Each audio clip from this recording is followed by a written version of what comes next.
Hi everyone, welcome to A Jungle of Joy. Today I'm going to be showing you how to use your How to Make a Gingerbread House Craftivity. Whenever I begin a writing unit with my students, I like to engage them right from the beginning on what we're going to be talking about or what our topic is going to be in our stories. So when you download this product, you will find an introductory page that has different puzzle pieces on it, each with a different picture of a part of a gingerbread house.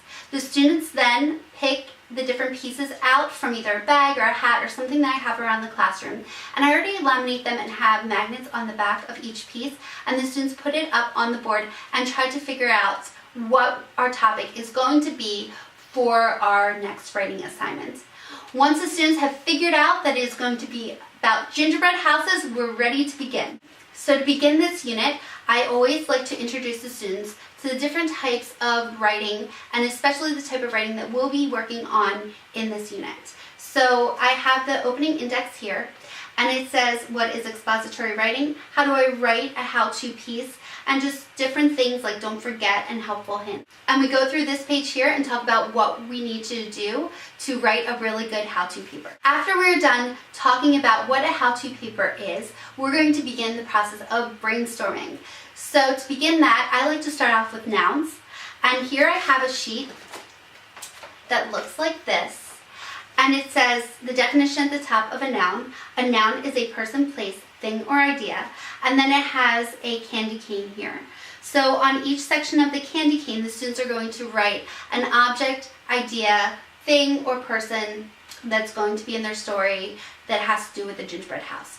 So what I normally do at this time is put a picture of a gingerbread house on the smartboard or print one out earlier and put it onto my board. If you don't have a smartboard, I'll just tape it onto my chalkboard, and then the students can look at it and decide what different parts of the gingerbread house that they would like to include in their story.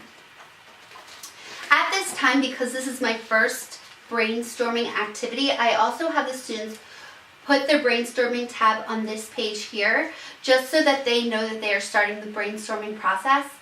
When you get this sheet, this index page, as well as all these different tabs here, are going to be on the same page. So what I normally do is have the students cut this piece out and then just have a strip of paper with all the different tabs, and then I collect them or I have them put them in their folder or pencil case, depending on how organized the students are that year. So once the students are done their nouns, they're ready to go on to their sensory words.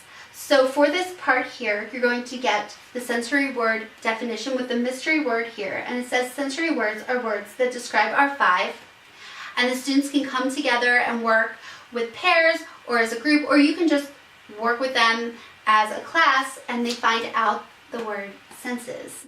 Then here we have the actual activity, and it says our senses. In each part of the candy piece, there is a question that they need to answer about their five senses. So when the students cut this piece out, they're going to cut on each line up to the circle so that they have different flaps that they can put up and then write their answer underneath. You may find that some of the students might find this a little bit difficult to do because they have never experienced smelling gingerbread or tasting gingerbread or something like that. So a lot of times what I like to do for this section is have students work together in groups, that way that they can share their ideas and experiences with one another. After we're done our sensory words, we're going to move on to our adjectives. And here we're going to talk about the definition of what an adjective is.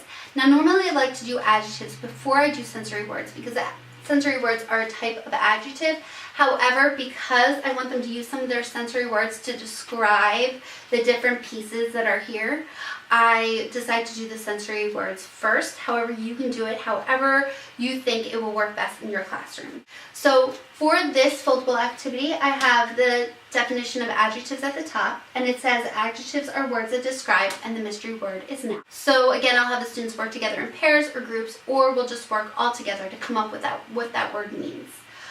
After they're done that, they can cut out the four different pieces that they're going to describe, and they cut out the entire piece together and they glue just behind the candy piece at the top so that you have a flap. And then underneath each flap, they're going to try to write as many adjectives that they can to describe the 4 different pieces. At this time, I like to give the students a thesaurus, or they have a thesaurus app on their laptops or their iPads that they like to use, and we usually use them for this part here.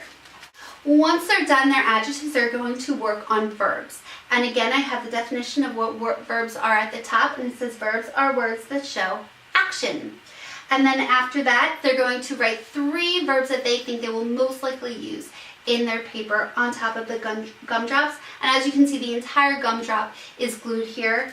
They're not flaps, they're just decorative pieces for this page. After they're done their verbs, they can move on to their words of sequence. So I have the definition up here. Sequence words or phrases help authors tell the order of events. And this time I like to remind them that they are authors, so they'll be using these words to describe their events. So there's a bunch of different words inside the gingerbread house, and they're just going to circle the words that are words of sequence or phrases. Once the students are done brainstorming all of their ideas, we're now going to work on the pre-writing portion of the writing process.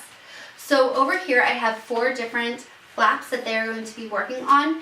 As far as this section of their interactive notebook goes, I like for the students to complete this before they cut it out and glue it in, just because sometimes the glue gets messy.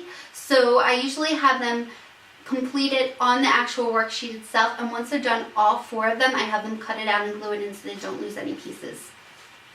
So basically the students are going to color in and cut out the different pieces, and then they're going to fold it on the dotted line so they make flaps. On the top of each piece, they're going to draw a picture of each step for creating the gingerbread house. And underneath they're going to write a sentence that describes that picture. So whatever sentence they have here, it can just be a phrase. It's up to you and whatever works best for your students. But those words and phrases are going to describe the picture that they drew of the step for creating a gingerbread house on the top here. As you can see, I didn't fill out all the information yet. However, you will have a completed digital copy when you download this product. Because my students are older, I'm not going to just do the Craftivity piece, but I'm also going to have them transfer their information into a paragraph form. So I actually have 2 more pieces that's part of the extension here for pre-writing. And it talks about opening and closing sentences. So there's a reminder at the top that tells the students what an opening and closing sentence is. And then there's 2 pieces here that make little books. And the students are going to write their opening and closing sentence inside these books here. If your students are too little and they're not going to be using the paragraph section of this product, then you can just skip this step and go on to the next one. Once the students are done all of their pre-writing activities, we're going to now work on the rough draft. So the rough draft looks like this, and this is basically the exact piece that they're going to have for their final part of their Craftivity. So they're going to use the steps that they used during their pre-writing portion here, and now they're going to actually use them into full-length sentences with descriptive words, and they're going to write down each step here. So when the students are done this, I usually comfort them while the other students do different centers or continue working, and then I proofread it for them. And then there's a piece that looks just like this that you can glue onto this side, and they're going to write their revision, fixing their mistakes right here. When they're done their revision, the students are finally ready to begin the fun part of this activity, which is the actual Craftivity itself, and that looks like this. To make this Craftivity, what I usually have the students do first is to write their steps before they cut them out or glue anything in. And I have the students color and cut out all the pieces that they're going to be using to decorate their gingerbread house. I have the students glue on all the pieces to their gingerbread houses before we glue the actual gingerbread houses onto the writing piece, just because I found that that's easier in the past. Once the students are done, they can glue the different bars that are provided onto the top and bottom of the gingerbread house, and you now have your gingerbread house Craftivity. I usually work with this portion with them to fold it like a fan so that they can fold it up and have the actual gingerbread house look like this, and then reveal the writing inside. Like I said, my students are a bit older, so I don't usually have them stop at the craftivity portion of this product. I have them continue with writing a full out paragraph. So I will have the paragraph portion included in their rough draft and revision process in their notebooks. And then after they're done their craftivity, I have them write their final copy onto this piece here. And if you're wondering, there's a bunch of different lines that you can choose from depending on how old your students are. So I have the students write their final copy here, and then I back it onto construction paper, and then I usually display the papers in the hallway next to each other. And everybody loves coming up and reading all the different steps and looking at the different gingerbread houses. The students are very proud to share them with their friends and everything like that. So it's very exciting when they're all done and we get to decorate the hallway with them. Now, as a teacher, you'll be getting a lot of different tools to use within this product. First, you'll be getting word wall words and posters, and they look like this.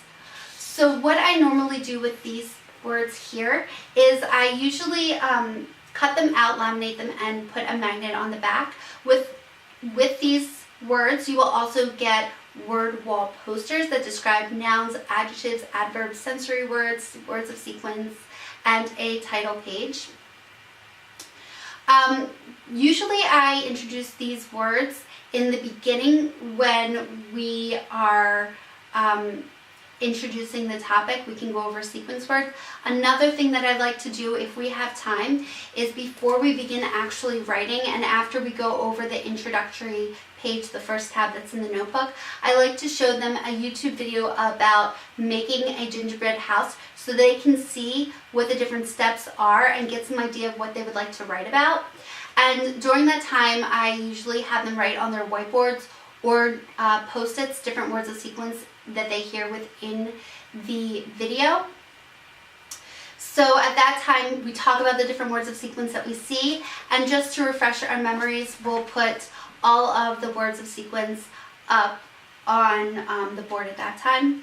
And then as we go through the adjectives, nouns, and different parts of our notebook, I'll put those posters up to set as a reminder so they can always refer back to it during any time of the writing process. In addition to the word wall papers, you'll also get a rubric so that you can easily grade the papers when they're done. Also, like I said, you'll get a digital copy that has everything that you need to know step by step to creating your interactive notebook.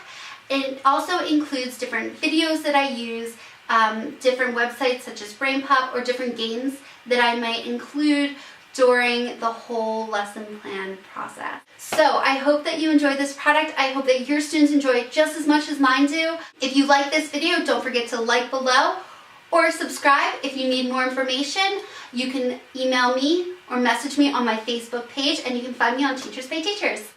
So I hope that you have a very blessed and happy holiday season, and as always, happy teaching!